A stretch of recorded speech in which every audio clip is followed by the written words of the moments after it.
Just take a nice deep breath in, allowing the beauty of the Rewild teachings of this weekend as we welcome our hero and our friend and our colleague, Captain Paul Watson. Captain Paul Watson is such a gift to everyone's community around the world. I had the honor of interviewing Captain Paul Watson a couple times, and I was really moved at how he spoke of his first encounters with the beavers and wanting to save the beavers and being part of what was called the Kindness Club, and later being coined by one of his teachers, Ida, the hitman for the Kindness Club. Captain Paul Watson co-founded Greenpeace, went on to found the Sea Shepherd, and now the Captain Paul Watson Foundation. And his mission is to eradicate whaling of all kinds and be sure that the whales are protected before he swims with the whales one day. So thank you, Paul, for being here. It's such an honor to have you. Well, thank you for having me. If we're talking about rewilding, I think that probably the most important place that we have to consider rewilding to take place would be in the ocean. And the reason being is that the ocean is the life support system for the entire planet. And the ocean is dying. And it's dying because of the diminishment in diversity and the diminishment of interdependence of species. And that's because it's of diminished carrying capacity. Now, since 1950, there's been a 40% diminishment in the population of phytoplankton in the sea. And phytoplankton provides up to 70% of the oxygen in the air we breathe and sequesters enormous amounts of CO2. It's also the very bottom of the food pyramid for everything that lives in the sea. Now, the question is, why is phytoplankton being diminished? And the answer to that is because we're diminishing the populations of whales and dolphins, seabirds, sea turtles, and the fishes. All of those species that provide the phytoplankton what the phytoplankton needs to survive, and that is three basic nutrients: iron, magnesium, and nitrogen. And these nutrients are supplied in the fecal material from all of these animals. One blue whale every day, for instance, drops 3 tons of manure, which floats upon the surface of the sea. It doesn't sink, but then it is absorbed by the phytoplankton. And iron is especially important for phytoplankton. Of all of the plant life on the planet, only 30% of the things that grow on land, the trees and the plants, provide oxygen. The rest has to come from the sea. And the reality is this, is that if phytoplankton disappears from the ocean, we die. Most life on the planet dies because we'll have a planet that'll be devoid of the production of oxygen and unable to sequester the amount of CO2 that it presently does or has done over the last 70 years. So it's a very, very serious situation. And the problem is most people aren't even aware of it. Nobody gives much thought to phytoplankton. But that's going to be our undoing in the long term. We're overfishing our oceans. Every single commercial fishery is in a state of collapse. Governments know this. The worldwide fisheries, commercial fisheries, survive only because they're hugely subsidized to the tune of about $90 billion a year. And the reason for this is as fish populations are diminished, they have to invest in more and more sophisticated technology to extract the lesser and lesser fish, which means giant super trawlers, longliners, purse seiners, 100-mile long long lines, 100-mile long drift nets, gill nets. All of these things, this heavily mechanized gear is what is really strip mining life out of the ocean. In 1915, we intercepted a toothfish poacher down in the Southern Ocean. Toothfish is marketed under the name of Chilean sea bass. It's not a bass, and it's not from Chile, but that's the way they market it as Chilean sea bass. It's a marketing term only. But the toothfish is not that common a species, and it lives in the Southern Ocean.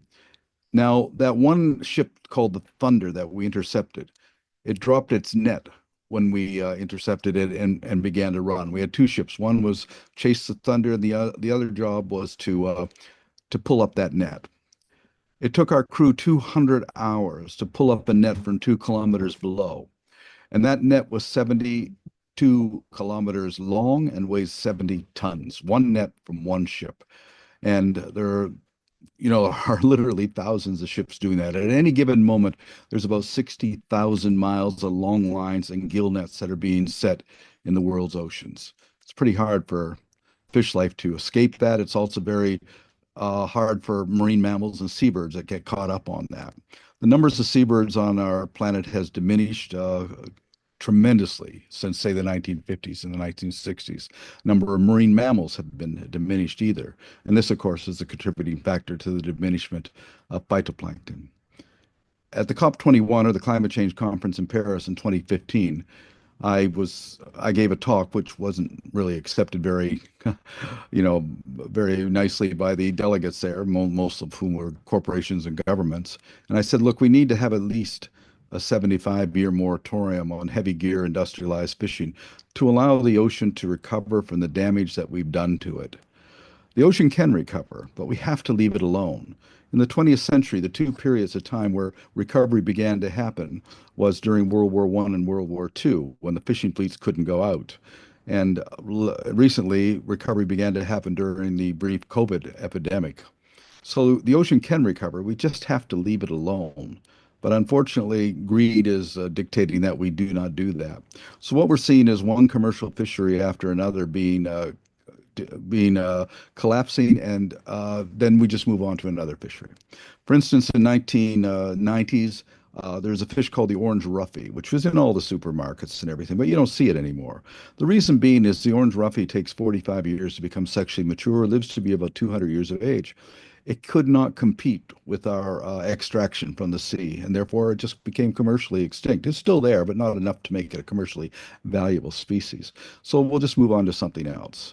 During the 80s, I kept warning that the northern codfish population in the North Atlantic was going to crash. I was told by Canadian government officials I didn't know what I was talking about. They would say, look, we have the best scientists, the best computer models in the world. The fishery is safe, and you're wrong, sir. You're just completely wrong. And I was wrong. I had predicted that it was going to collapse in 2000. It actually collapsed in 1992. But as soon as it collapsed, the government of Canada said, well, we'll do a 5-year moratorium and it'll recover. It didn't. So then they did another 5 years. And now here it is, 30 years later, it still hasn't recovered. It's not going to recover because we overexploited the entire population. And this is what we're doing with fisheries all over the world.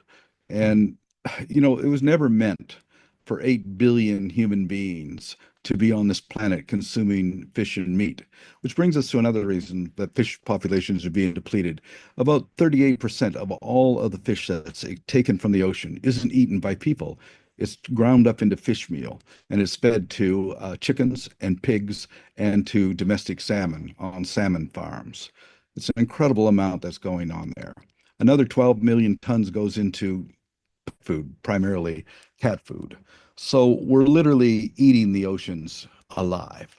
And it's not, and if it collapses, we're in serious trouble. Every species that lives in the ocean is in serious trouble, and especially our own.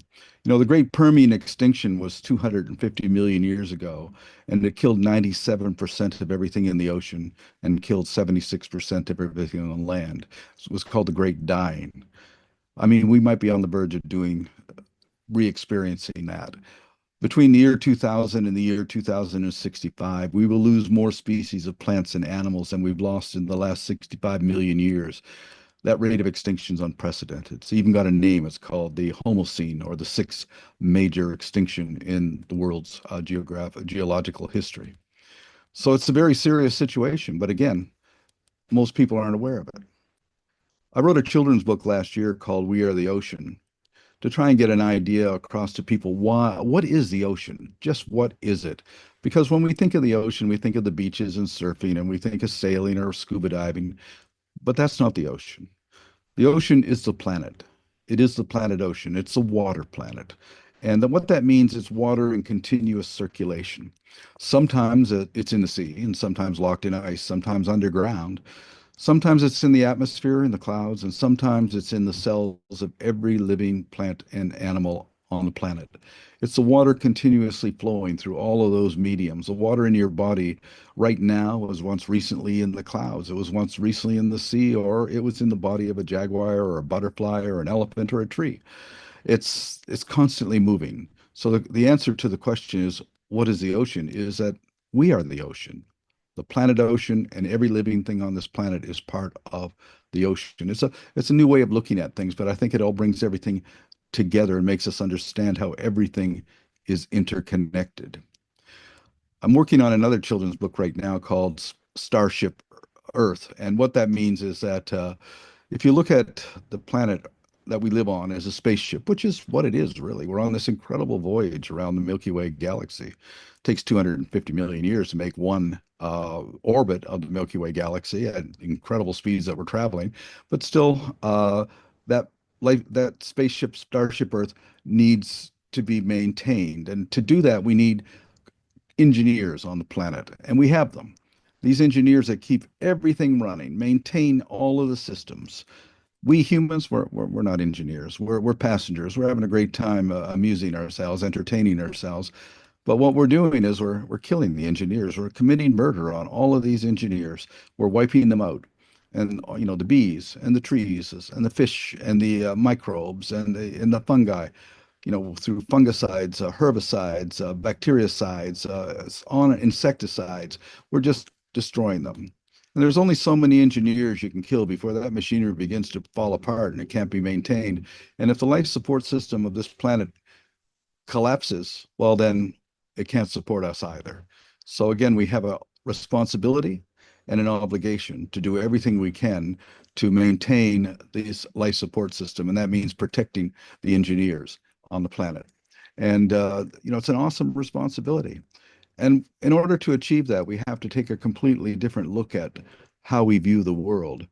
For 10,000 years, humans have viewed the world from a completely anthropocentric point of view, meaning it's all about us. It was all created for us. We're the only species that matter. We're the only species that we even have to think about. And that's where it's a real problem. We have to take a biocentric view of reality, and that is that all species are interconnected, that the strength of an ecosystem is dependent upon diversity within it, and that all species within that diversity are interdependent with each other. And the law of finite growth, that means that there's a limit to carrying capacity, there's a limit to growth. And when one species starts to steal the carrying capacity of other species, that contributes to the diminishment of diversity and interdependence, and that leads to ecological collapse. So we really have to take a completely different point of view as to, how we're doing it. I remember a couple of years ago, I got a call from Brett Hume, who's a reporter for the Fox Network, and he said, "Did you say that human beings, did you say that worms and trees and bees and whales are more important than human beings?"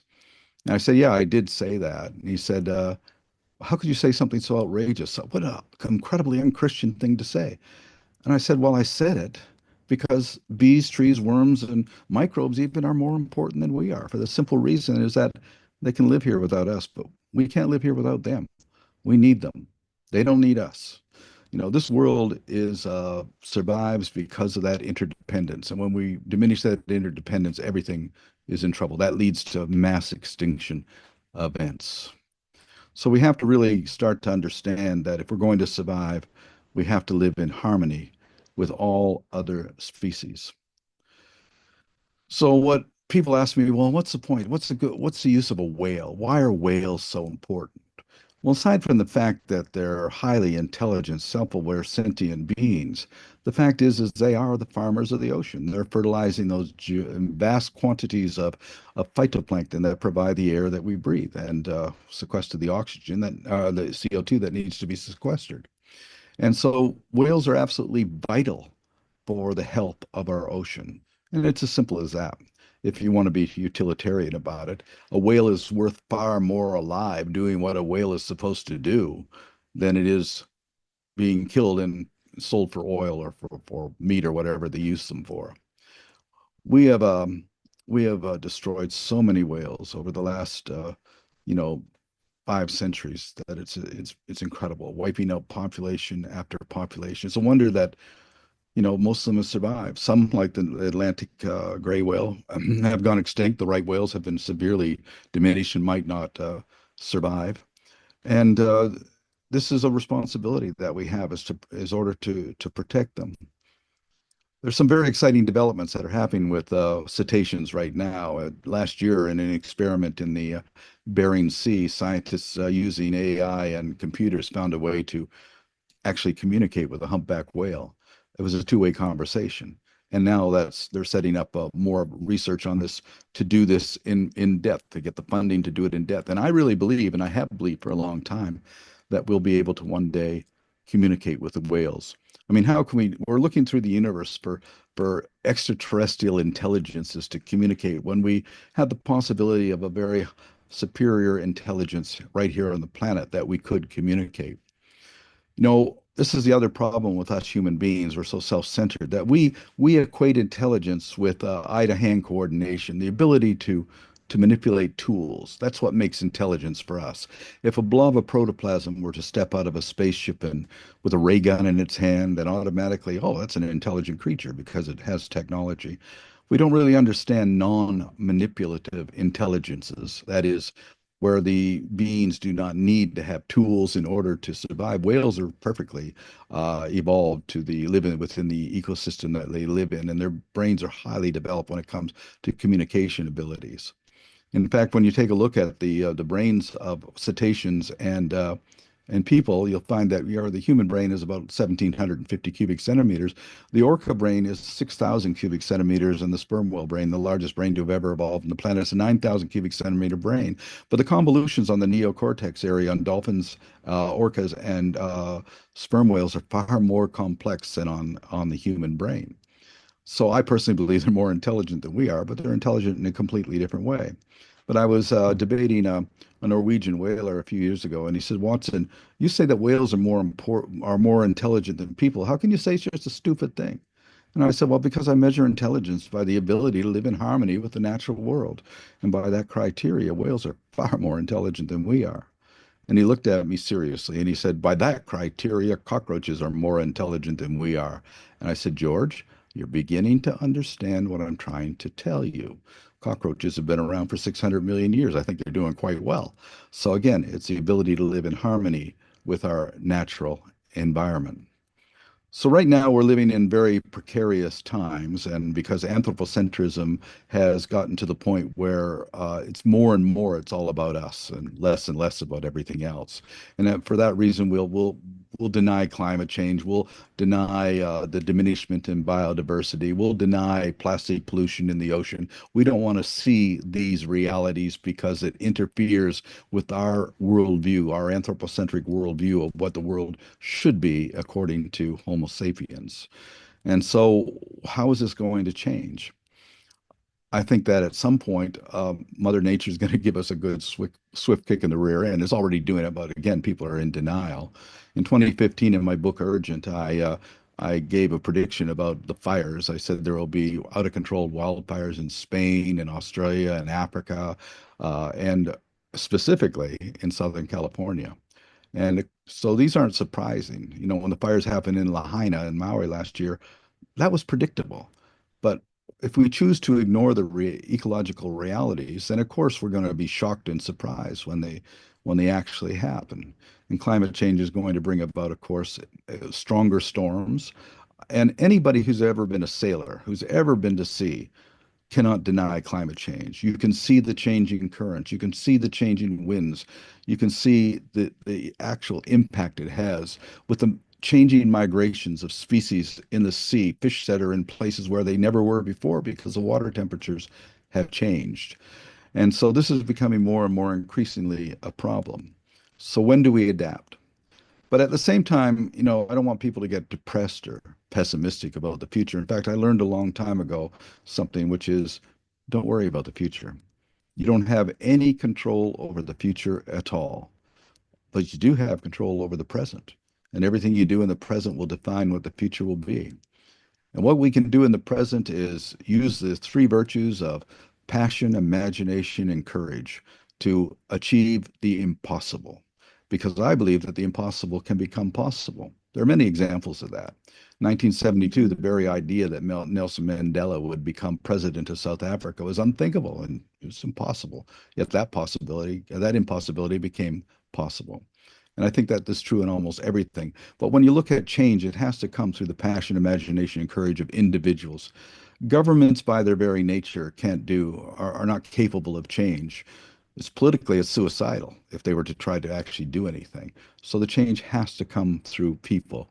And that means the application of people's skills and abilities and talents. So it doesn't matter exactly how you approach that. The approach could be legislation, it could be education, it could be litigation, it could be activism.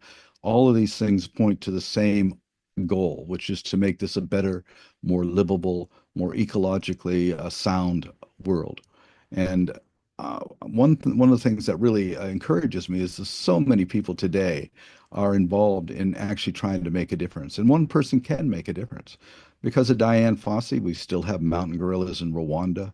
David Wingate, a biologist in Bermuda, because of him, the Bermuda storm petrel did not go extinct. And I can't think of anything more noble than because you intervened to protect an endangered species or a threatened habitat, that species survived. That is a real legacy, much greater than any work of art, is much greater than anything anybody could build. It's a real contribution to, the future, going thousands, millions of years into the future. If you save a species, the impact is forever. And so I'm so happy to see so many people that are involved in that. And when people ask me what we can do, I just say, find out what you're passionate about and then just go for it and don't let anybody deter you. And yes, it's risky and but those risks are acceptable. I would ask my crew members before they came on board, are you willing to risk your life to protect a whale? And if they said no, then I said, well, then you're not suitable. And when reporters have asked me, well, isn't that a little much asking young people to risk their life to protect a whale? And again, it's from our anthropocentric point of view. We ask young people all the time to not only risk their life, but to give their life and to take life in order to protect oil wells and flags and religion and real estate. That's considered normal. I can't think of anything that is more noble than risking your life to protect an endangered species or a threatened habitat. That's something that you can certainly really be proud of, and it'll have a lasting legacy well into the future. So again, it really comes down to the way we view the world and how are we going to change that perspective. Are we going to do this voluntarily, or is nature going to define the boundaries and just say, look, you can't take a step over this line anymore, or else you're simply not going to survive. The future for young people today is very different than what it was when I was younger. I had a pretty good idea what the future was, but right now we don't know what the world's going to be like in 2050 or 2070 or 2080. We have absolutely no idea because it's constantly changing. Weather patterns, species diminishment, pollution, all of these things which really didn't exist. When I was a child walking on the beach in New Brunswick, where I was raised, I could walk along that beach for miles and not see one piece of plastic. They had fish buoys, but they were made of glass. In fact, they were almost a work of art. Lobster traps that were there were made of hemp and wood, which they would disintegrate and everything. But now the ocean is polluted with incredible, literally billions of tons of plastic everywhere. And that plastic breaks down into microplastics. And that microplastic gets into the bodies of fish, even gets into the bodies of zooplanktons. And of course, it gets into the bodies of everything that, in the food chain, including humans. Almost every human being today, I would say every human being today, has microplastics in our bodies. And that's because plastic itself is a design failure, which should never been allowed to have been produced. It was a toxic poison that was unleashed into the worldwide ecosystem, and we still haven't learned our lesson. One of the things we certainly should do is ban all single-use plastic. There's no reason to have that.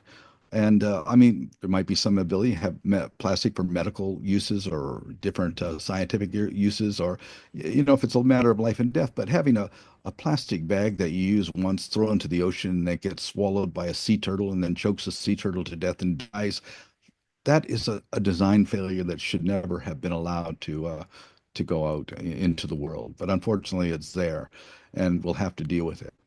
I think nature will take care of this probably in a couple of thousand years. Bacteria will evolve that will digest or eat plastic. There's some that can do that right now, but that's a long, long process. But for right now, well, this plastic is with us for for quite some time, unfortunately.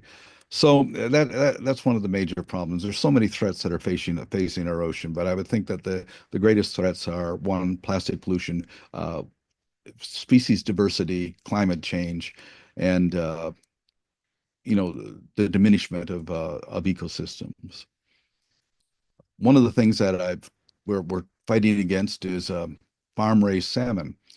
You see salmon everywhere now in the markets. It's very cheap. It's not very, because as indigenous salmon populations have declined, they've been replaced by these mass marketing of salmon, these concentration camps of fish that are floating out there. And they're extremely ecologically destructive because they're heavily intensive with antibiotics and chemicals. All of those things get into the environment. A farm-raised salmon doesn't even have the pinkish colored flesh that you see in a wild salmon. It actually has a dirty white flesh because they don't feed on krill out in the open ocean. They feed on pellets made up of fish meal and other things. And what that means is that they don't have that coloration. So to get that coloration, they actually inject dye into the food pellets in order to and inject dye directly into the bodies to change the color artificially. So you can actually tell a natural salmon color from a farm raised salmon by the coloration. They also bathe each salmon once a year, and it can't be eaten for a year after you do this in these highly toxic chemicals to destroy salmon lice, which are these crustaceans that infiltrate and into these farms and affect the salmon. Unfortunately, that those chemicals get out into the environment and kill all the mollusks within miles and miles around of these salmon farms. The other thing that happens is that salmon farms attract predators like eagles or seals or sea lions and bears even. And of course, the way the farmers deal with them is to shoot these animals. So they're like these magnets attracting predators, and then the solution is to kill them. Very highly, highly destructive industry. But you can see it all around you, all this cheap salmon. And, of course, we advise nobody to eat fish, but if people do eat fish, the only salmon that you can eat really is Alaska wild caught salmon because everything else is artificial, full of chemicals, and a threat to the environment. But overall, I think that we should encourage people to not eat fish. But even when you're eating meat, you're eating fish because 38% of all of the fish meal that's rendered from fish is fed to pigs and chickens. We live in a world right now where chickens are eating more fish than all of the albatrosses and the puffins and the seagulls put together. We're eating in a world right now where pigs eat more fish than all of the sharks in the North Atlantic Ocean. So it's a world out of balance. It's a world out of sync, and we have to get it back on track if we're going to survive. What I'm doing right now is for this year is to concentrate on trying to end whaling. It's been my lifelong ambition to end this evil of set-aside or whaling the commercial whaling industry. And we've made a lot of progress since 1974. Since I began, we've seen Australia, Chile, South Africa, Spain, Peru, all of these countries abandon whaling. So today it is only limited to Norway, Iceland, and Japan, and the killing of pilot whales and dolphins in the Danish Faroe Islands. And in 2019, for the first time in hundreds of years, there was no whales killed in pelagic waters, that is outside the 200-mile limit of these countries. Now, Japan is trying to go back. They just built a big factory ship and they intend to go back to the Southern Ocean. So I have a ship based in Australia right now that's standing guard to the entrance to the Southern Ocean if Japan decides that they're going to go back to the Southern Ocean whale sanctuary to resume their commercial whaling, which, by the way, is extremely illegal. It was condemned by the International Court of Justice in 2014 as a violation of the 1986 global moratorium on commercial whaling. And this summer, are taking our other ship, the boat John Paul de Joria, that will be going north to Iceland to once again intervene against Icelandic whaling. Not a single whale was killed last year, and very few whales were killed before. They had shut it down for the whole summer when we arrived. So, we're going to continue our efforts there. I'm hoping before I die that whaling will no longer exist, that we will eradicate this evil from the planet. We've killed far too many of these incredibly self-aware, intelligent creatures. It's got to stop. It's mass murder, and to me, the killing of a whale, a killing of a dolphin, is murder. It's equivalent to the killing of a human being.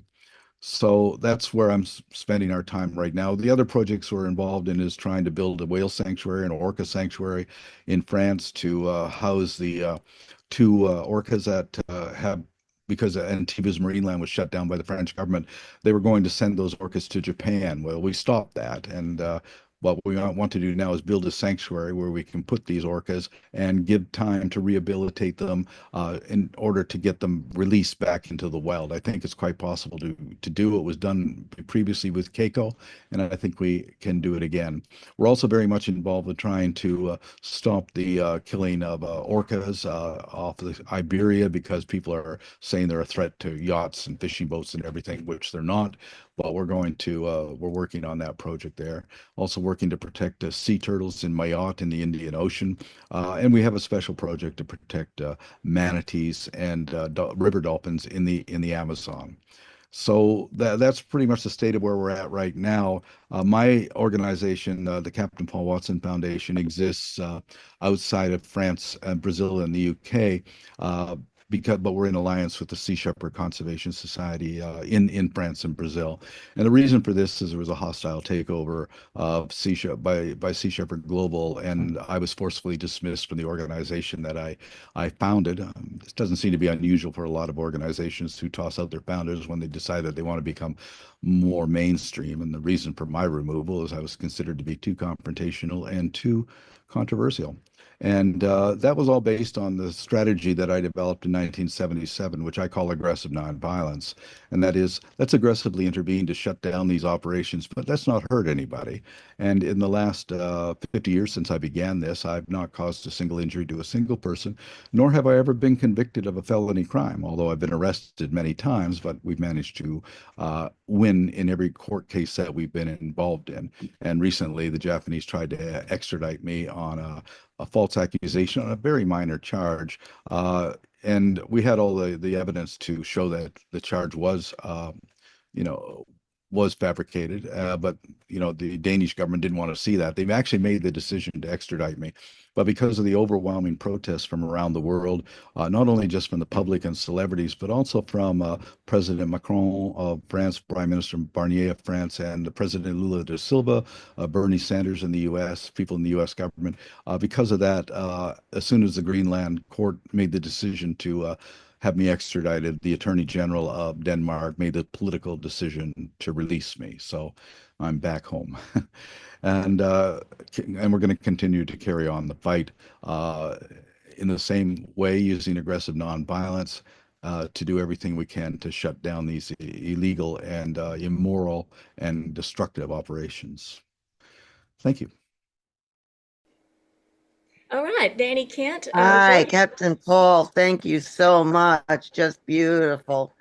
Thank you. And I started to think, good Lord, when people ask, then what are the fish in the sea for, if they're not for us?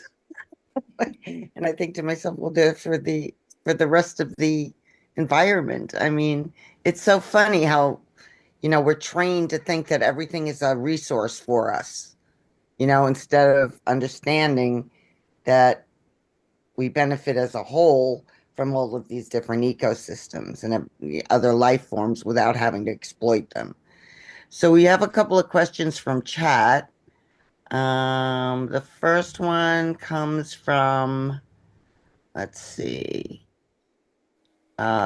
NAZCCA, who says, Captain Watson, how can we help best rapidly wake up the masses of people, press, and politicians who are asleep or in denial about the number one climate crisis, as you and fellow ace young eco-champion and ethical vegan Greta Thunberg have sought to do?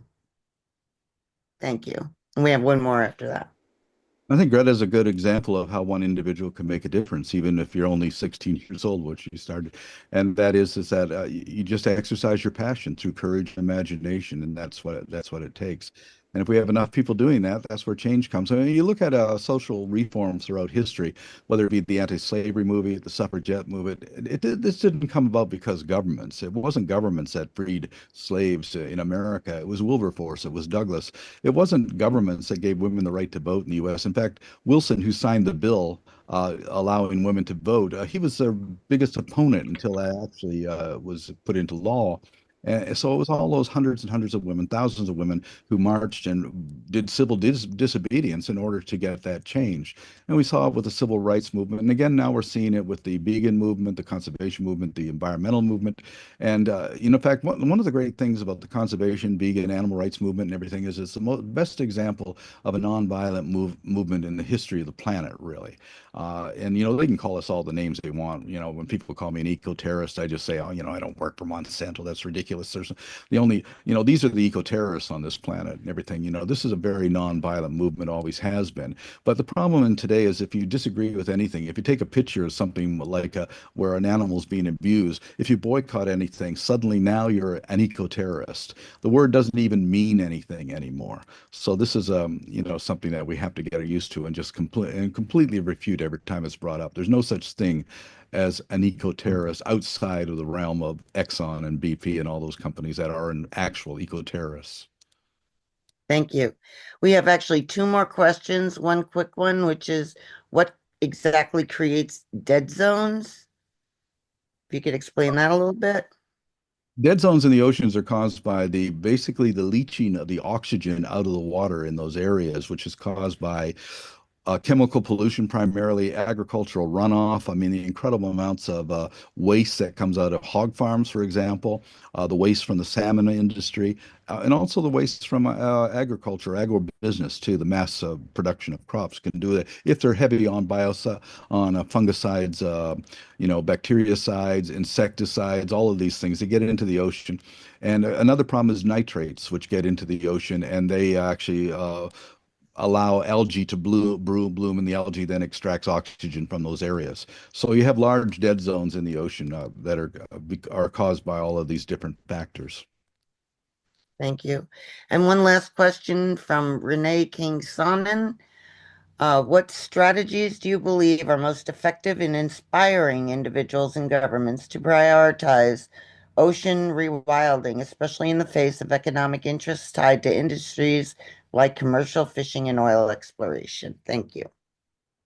Well, the point is to get your message across. And I've always said that the most powerful weapon on the planet is the camera. So make sure that you document everything, not only for your self-defense, but also to expose everything. And really, we live in a media culture. So you have to understand that it is a media culture. And how do you get the attention of the media?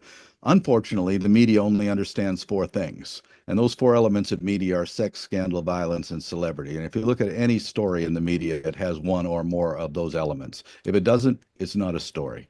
And so, therefore, that's when I did the Whale Wars show. I mean, we dramatized the issue to get attention to it. I actually learned this lesson really profoundly back in 1977 when I took Bridget Bardot to the ice floes off of Labrador. To pose her cheek to cheek with a baby seal, that gave us the cover of every major magazine in the world. And so we've always approached it that way.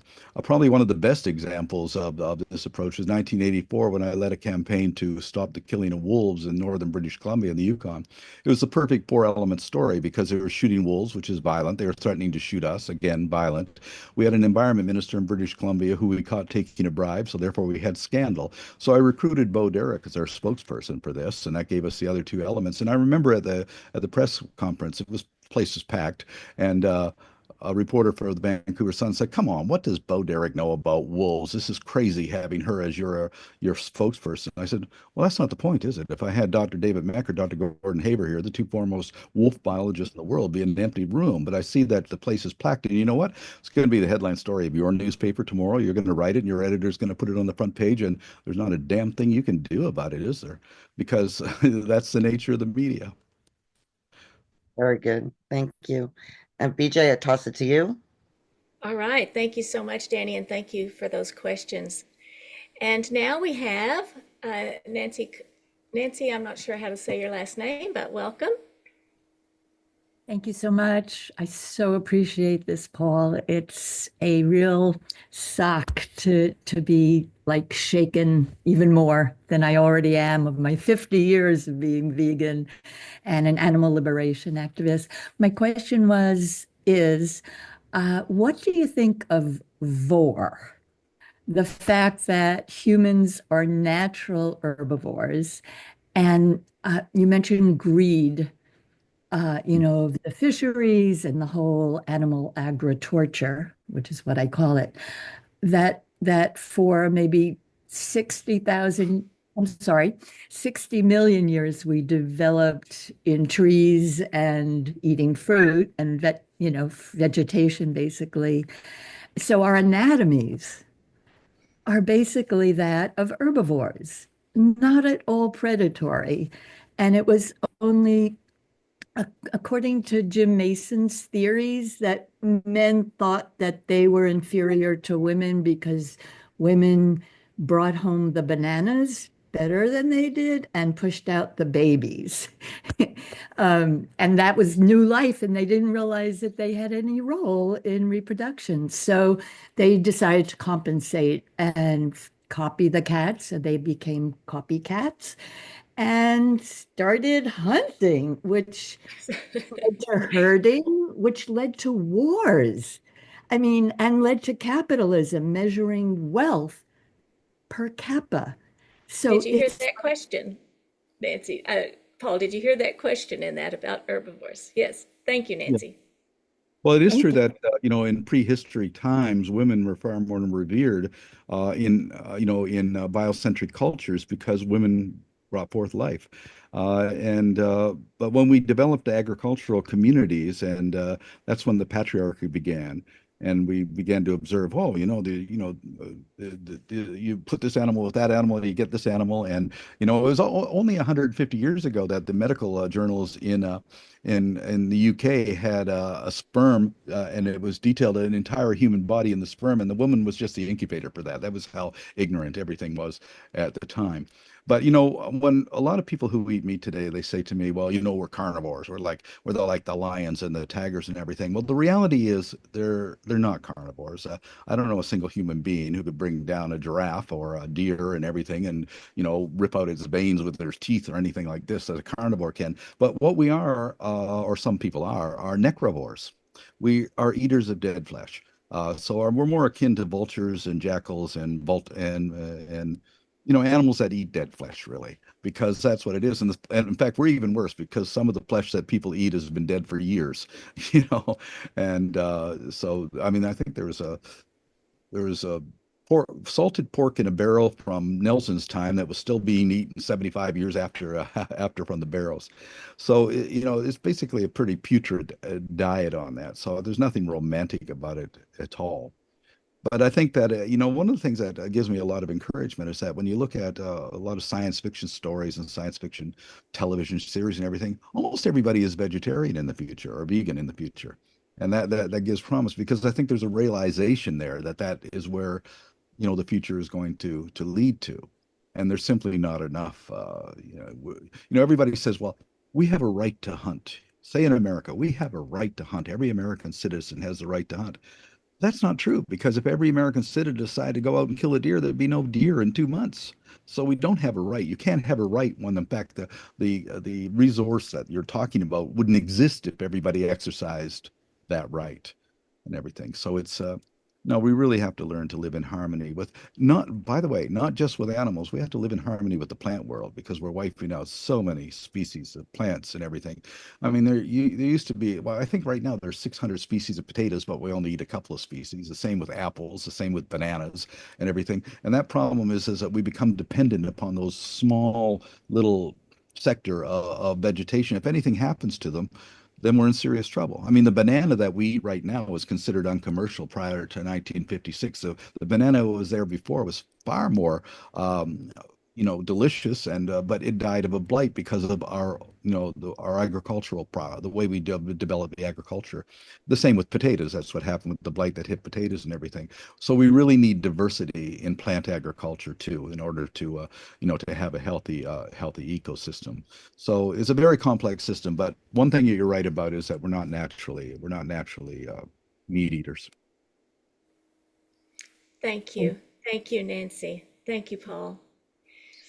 I don't see any other questions, but I have a kind of a question, and that is this whole rewilding of the ocean. It sounded like you were saying that the whales are the the rewilders.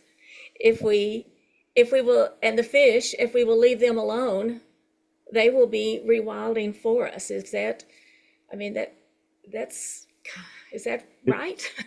We put an end to heavy gear, mechanized, industrialized fishing operations and have a moratorium on that, or in fact, better yet, just stop it. The oceans will revive very quickly, 20, 30, maybe, but certainly in 40 to 50 years, but very quickly.